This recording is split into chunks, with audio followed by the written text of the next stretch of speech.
औज़ुबिल्लाहिमिनश्शैतानिर्रजीम बिस्मिल्लाहिर्रहमानिर्रहीम अस्सलामु अलैकुम वरहमतुल्लाहि वबरकातुहू। सूरह हिज्र है मेरे सामने और सूरह हिज्र की आयत नंबर 16 है, पारा नंबर 14 है, रुकू नंबर 2 शुरू हुआ है। आयत नंबर 15 में अल्लाह तबारक व तआला ने नबी सल्लल्लाहु अलैहि वसल्लम को तसल्ली देते हुए फरमाया कि नबी, आप इन लोगों की बातों से दिल बर्दाश्त ना हों और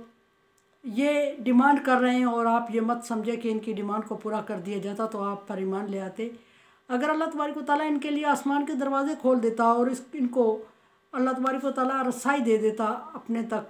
और ये सारी चीज़ें अपने आँखों से देखते आसमान की पर पहुँच के, और आसमान पर पहुँचने के बाद अल्लाह तबारक व तआला इनको जन्नत और जहन्नम का नज़ारा भी करवा देता और उसके बाद अल्लाह तबारक व तआला ये खुद ही आसमान पे चढ़ते रहते और ये देखते भी रहते और अल्लाह का दीदार भी कर लेते, तो भी इन्होंने यही कहना था, इल्ज़ाम देना था कि हम पर जादू कर दिया गया और हम जादू के असर में थे और हम जो कुछ देख रहे थे वो जादू ही असर था और बल्कि हमारी कौम पूरी जादू के असर में है। इन्होंने बात माननी नहीं थी और इसलिए आप सल्लल्लाहु अलैहि वसल्लम इनकी बातों को लेके परेशान ना हो। अब दूसरी बात अल्लाह तबारक व तआला ने फरमाया कि अगली आयत नंबर 16 में अल्लाह तबारक व तआला फरमा रहे हैं, वलक़द जअलना फिस समाई बुरुजा। अल्लाह तबारक व तआला ने आसमान को बुर्जों की सूरत में तरतीब दिया। अब बुर्ज क्या चीज़ है?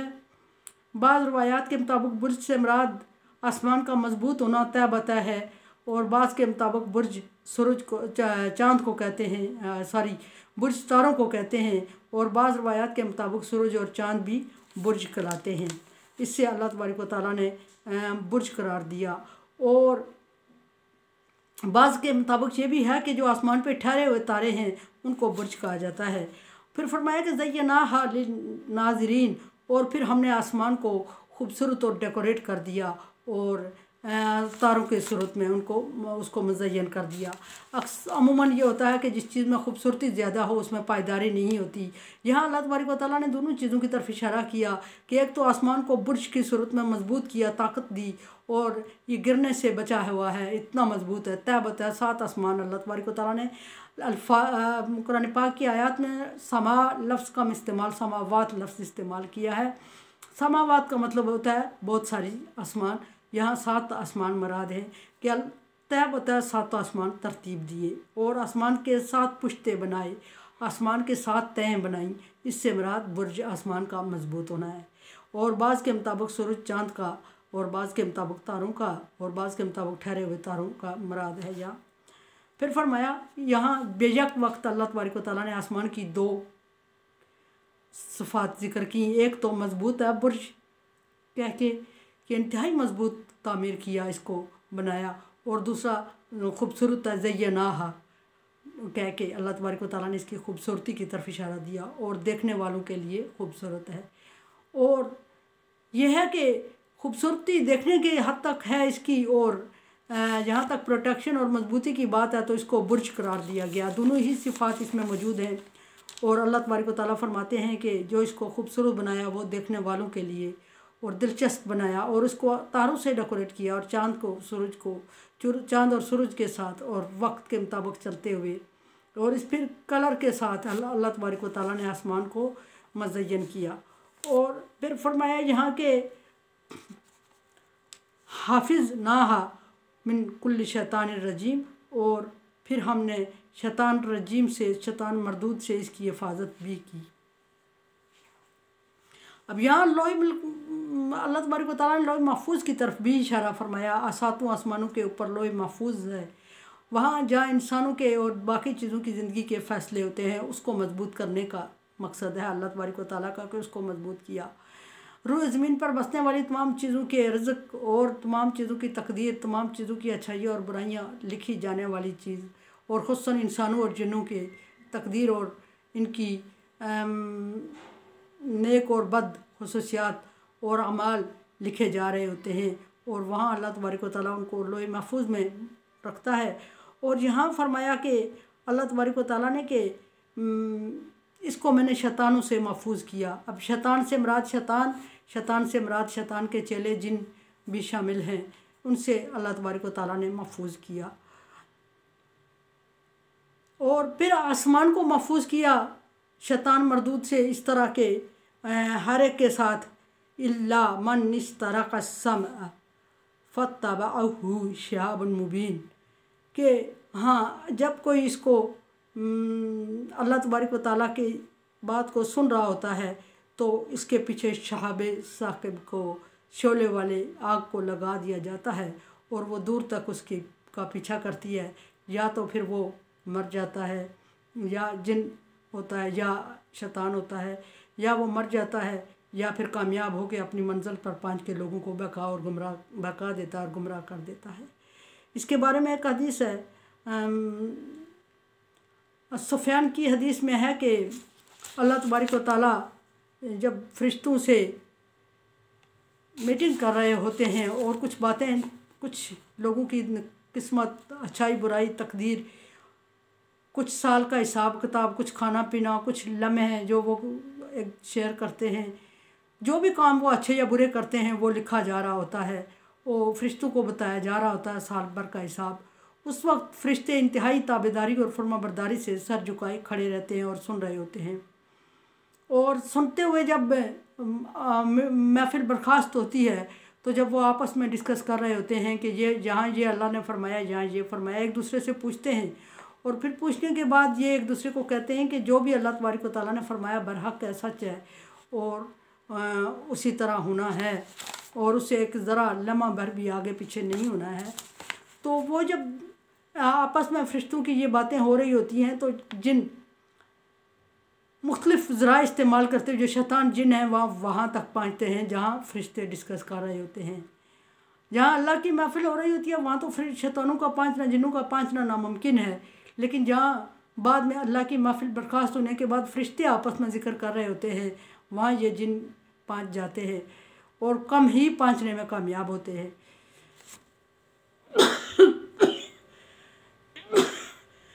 सॉरी।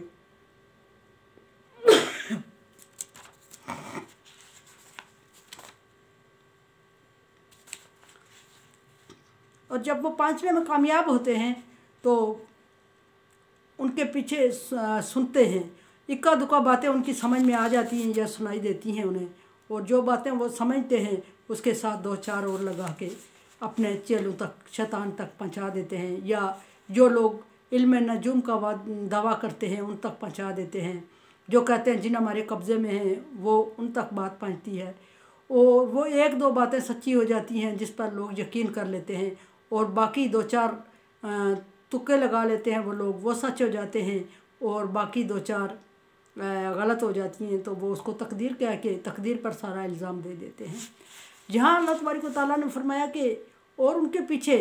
अल्लाह तबारक व तआला फरमा रहा है कि शोलों वाली आग को लगा देता हूँ, और शोलों वाली आग से मुराद वो जो गिरता हुआ तारा इंसान को अक्सर नज़र आता है कि रात को अगर आसमान पे देखें तो एक तारा गिर रहा होता है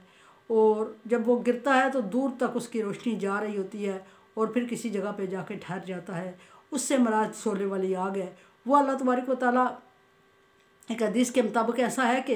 वो अल्लाह तबारक व तआला या जो फरिश्ते जो आपस में डिस्कस कर रहे होते हैं, जो फरिश्ता निगरान होता है वो जब शैतान को महसूस करता है, जिन शैतान को महसूस करता है कि हमारे इर्द गिर्द किसी चीज़ के होने का एहसास है या हमारी बात कोई सुन रहा होता है तो वो उस तारे को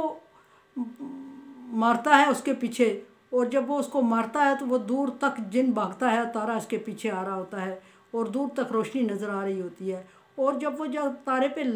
जिन पे लगती है तो बाद जिन उसी जगह पे मर जाते हैं और वो बात अपने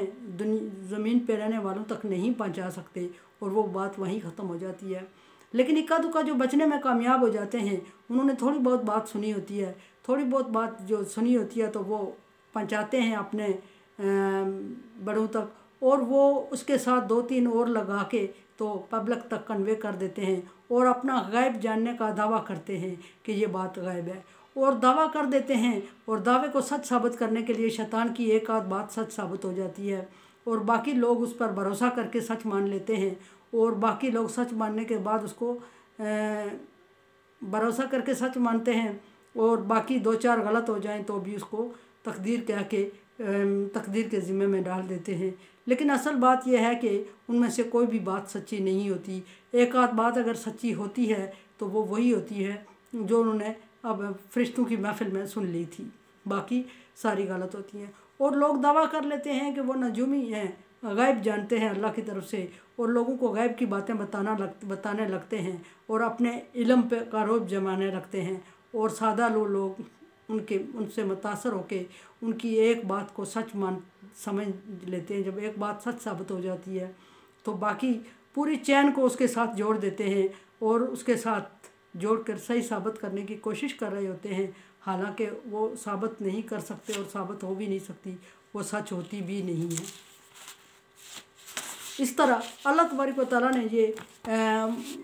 एक इल्म दुनिया तक कन्वे कर दिया और ये क़यामत तक रहेगा कि लोग जो नजूम का दावा करते हैं और गैब का दावा करते हैं कि वो गैब जानते हैं, जो लोगों की तकदीरें बदलने का दावा करते हैं, जो लोगों को औलाद देने का दावा करते हैं और जो लोगों को गुर्बत से निकालने का दावा करते हैं, जो लोगों के रातों रात लॉटरी निकलवाने का दावा करते हैं, प्राइज़ बॉन्ड निकलवाने का दावा करते हैं, वो असल में ख़ुद भूखे होते हैं और लोगों की मुश्किलात आसान करने का दावा कर रहे होते हैं। होता उनके पास कुछ भी नहीं है। वही एक चोरीशुदा बात आती है जो फरिश्तों की मीटिंग से लीक होके जिन्नात के ज़रिए जिन्नात तक और फिर जिन्नात के साथ दूसरों तक पहुँचती है, गैब जानने वालों नजूमियों तक पहुँचती है और दूसरों तक पहुँचती है और वो लोगों को गुमराह करके और कारोबार बना लेते हैं और ख़ुद भी खा रहे होते हैं और कहीं और को भी इस तरह का नाजायज़ रिज़्क़ खिला रहे होते हैं। और आजकल तो इसके पीछे बहुत बड़ी बड़ी गलत चीज़ें उसके साथ मंसूब हो गई हैं। इज़्ज़तें लूटी जा रही होती हैं, बेइज्जत किया जा रहा होता है और सारी दौलत पूरी ज़िंदगी की किसी एक बंदे की औरतों के थ्रू हासिल कर रहे होते हैं और खा रहे होते हैं, कमा रहे होते हैं। औरतों के बैत करने का तरीका जारी किया हुआ है, या हालांकि अल्लाह तबारक व तआला की नज़र में इसकी कोई भी वैल्यू नहीं है। नबी सल्लल्लाहु अलैहि वसल्लम से बैत का तरीका हम तक जो पहुँचा है वो इस तरीके से बिल्कुल नहीं है जो आजकल हो रहा है। और जिस तरह आजकल के उनको क्या कहना चाहिए, नाम नहाद पीर फ़कीर बने हुए। बात फिर वही है कि एक आध बंदा अगर सच कोई बता रहा है तो 50 गलत बताने वाले, 70 गलत बताने वाले उसके पीछे लगे होते हैं। कोई किसी को कंपेयर करके किसी के साथ सच्चा या बुरा साबित नहीं कर सकता। बस हर एक ने ग्रुप बंदी की हुई है और वो अपने अपने ग्रुप के साथ व्यस्त हुए हैं और दूसरे ग्रुप को गलत साबित करने की कोशिश कर रहे हैं और जिससे वो मुतमईन होते हैं,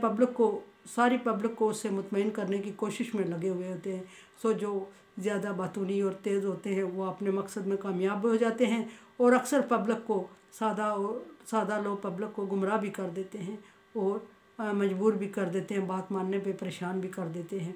और प्रेशर भी डाल देते हैं। इस तरह के ग्रुप वजूद में आ गए हैं और ये इस तरह की पैदावार हैं इस तरह के कामों की। मेरे चैनल को सब्सक्राइब करें और इसको दूसरों तक पहुंचाएं और सदका जारिया बनने में मेरे साथ तावन करें। अल्लाह हाफ़िज़।